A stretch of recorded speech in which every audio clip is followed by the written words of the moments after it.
నమస్కారం. బీఆర్కే భక్తి ఛానల్కి స్వాగతం. ఇవాళ మన స్టూడియోలో బ్రహ్మశ్రీ వెన్నంపల్లి నిశాంత్ శర్మ అవధాని గారు విచ్చేశారు. ఆయనతో మాట్లాడదాం. నమస్కారం గురువుగారు. దేవా. గురువుగారు, ఇప్పుడు పెళ్ళిళ్ళు అయిపోయిన తర్వాత, అంటే ఒక జంటకి వివాహం అయిపోయిన తర్వాత, అన్ని క్రతువులు అన్ని కార్యక్రమాలన్నీ పూర్తయిన తర్వాత బయటికి తీసుకొచ్చి అరుంధతి నక్షత్రం అని చూపిస్తారు. దాని యొక్క ప్రాముఖ్యత మాకు తెలియజేయండి. ఖచ్చితంగా తల్లి, ఎందుకనంటే ఇది అందరికీ తెలియాల్సిన విషయము. చాలామంది అంటున్నారు, బ్రాహ్మణులు పుట్టాకనే కుల మతాలు వచ్చినాయి, అవి వచ్చినాయి ఇవి వచ్చినాయి అని చెప్పేసి అంటున్నారు. ఇందులో ఇక్కడ మీరు ఇది విన్నాక అప్పుడు బ్రాహ్మణులు కులాలు పెట్టారా లేకపోతే ఎవరు కులాలు పెట్టారా అనేది మీకు అర్థమవుతుంది. అలాగే గురుగారు. అరుంధతీదేవి అనేటువంటిది ఒక ఎస్సీ కులంలో జన్మించిన ఆమె. విన్నారా? ఎస్సీ కులంలో జన్మించినటువంటి దేవే అరుంధతీదేవి. వివాహం ఆడింది సద్బ్రాహ్మణుణ్ణి. ఎవరు? వశిష్ఠ మహాముని. వశిష్ఠ మహాముని. మనకు సప్త ఋషులు ఉన్నారు. సప్త ఋషుల్లో ఒకడైనటువంటి వాడు వశిష్ఠుడు. వశిష్ఠుడు 6వ వాడు. ఆ వశిష్ఠుడిని వివాహం ఆడిందే అరుంధతీదేవి. వశిష్ఠుడిని వివాహం ఆడిన తర్వాత అప్పటి నుంచి ఆ దేవి భర్త మాట జవదాటకుండా, భర్తే లోకము, భర్తే ప్రత్యక్ష దైవము, భర్త ఏది చెప్తే అదే నాకు, నా భర్తే నాకు దేవుడు అని ప్రతి ఒక్క స్త్రీ భావించాలి అనే ఏకైక ఉద్దేశంతో అరుంధతీదేవి నక్షత్రాన్ని చూపిస్తారు. చూడండి, ఇక్కడ తను పుట్టింది ఒక ఎస్సీ కులములో అయినా లోకానికి ఆది దేవత అయింది. లోకానికి ఆది దేవత అయింది. వివాహం ఆడింది సద్బ్రాహ్మణుడైనటువంటి వశిష్ఠ మహామునినే కదా వివాహం ఆడింది. అవునా? ఈ వివాహం ఆడిన తర్వాత అక్కడ వారి ఇద్దరి యొక్క యోగ తత్వాలను చూసి వారి ఇద్దరికి అరుంధతి యొక్క అనుగ్రహం ప్రతి ఒక్కరికి దక్కాలని పతివ్రతల్లో తానుగా ఒకటి నిలిచింది. నక్షత్ర రూపంలో అవతరించింది.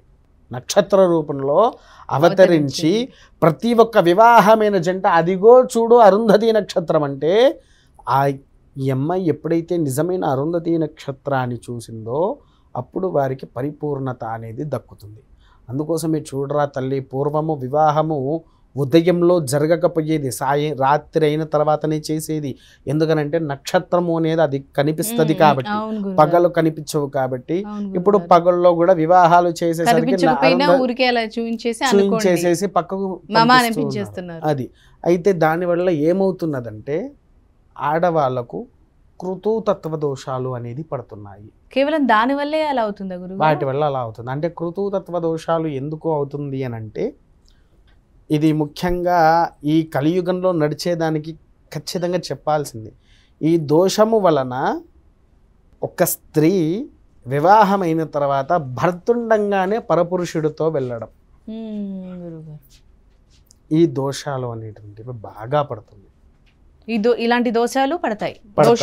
దోషాలు అయితే ఇక్కడ ఏంటి, అది మొదలు ఈ అక్రమ సంబంధాలు పెట్టుకోవాలనుకునే ప్రతి ఒక్కరికి చెప్తున్నాను, మిమ్మల్ని నమ్ముకొని నీ కుటుంబము, అటు నీ తల్లిగారు నీ అత్తగారు, నేను కేవలం ఆడవాళ్ళని అనట్లేదు, ఆడ మగ ఇద్దరిని కలిపి చెప్తున్నాను, మిమ్మల్ని నమ్ముకొని తల్లి కుటుంబము మీ అత్తగారి కుటుంబం ఉంటుంది. పెళ్లి చేసుకొని వచ్చిన భార్య భర్త ఉంటారు, వాళ్ళకు పుట్టే పిల్లలు ఉంటారు. మీరు చేస్తున్న తప్పు మీ పిల్లలకు చుట్టుకొని జీవితం అనేది లేకుండా చేస్తుంది. దానివల్ల ఇబ్బందులు పడేది కూడా మీరే అండి. ఇంకో విషయం చెప్పమంటారా? నాకు దరిద్రం పోవట్లేదు స్వామి, నాకు దరిద్రం పోవట్లేదని చాలామంది మాకు ఫోన్లు చేస్తూ ఉంటారు, మాట్లాడుతూ ఉంటారు, ఇంటికి వచ్చి చూపించుకుంటారు. ఎప్పుడైతే భార్య ఉండంగా భర్త కానీ, భర్తుండంగా భార్య కానీ పరపురుషుడితో కలుస్తే నీచమైనటువంటి దరిద్రము నీ కంటకా తప్పదు. అది మానేసుకోండి, మీ జీవితము సుఖమయంగా ఉంటుంది. మరి దోషం తొలగాలంటే, అంటే పొరపాటున కూడా జరిగింది ఉంటుంది గురుగారు. మీరు అన్నట్టుగా ఈ కాలానుసారం ఉదయం పూట వివాహం చేసుకున్న వారికి అది పొరపాటున జరుగుండొచ్చు, కనిపించకపోవచ్చు నక్షత్రం. మరి అలా దోషం తగిలినప్పుడు దాని నివారణ కూడా ఏమైనా ఉంటే చెప్పండి గురుగారు. నివారణ అంటే తల్లి, ఇది వాస్తవానికి శివపార్వతుల కళ్యాణము.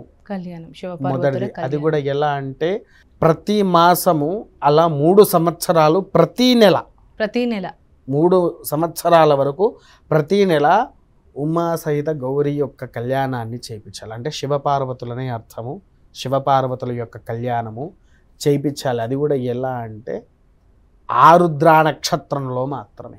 ఆరుద్ర నక్షత్రం అంటే క్యాలెండర్లో మనం చూసుకోవాలి. ఆరుద్ర నక్షత్రం ఎప్పుడు వస్తుందో అప్పుడు వెళ్ళేసి మనం అయ్యగారితో మాట్లాడుకొని దేవాలయంలో శివపార్వతుల కళ్యాణాన్ని ఆచరిస్తే దానివల్ల మనకు పట్టినటువంటి దరిద్రము వదులుతుంది. మళ్ళీ ఇటువంటి తప్పు చేయకుండా ఉండవచ్చు. ఈ తప్పు ఇది అయిపోయింది కదా, ఇక దోషం పోయింది కదా, మళ్ళీ తప్పు మొదలు పెడితే ఆ భగవంతుడు ఏ శిక్ష వేయాలో ఆ శిక్ష మాత్రం ఖచ్చితంగా వేస్తాడు. చాలా చక్కగా వివరించారు గురువుగారు. ధన్యవాదాలు. మహాదేవ.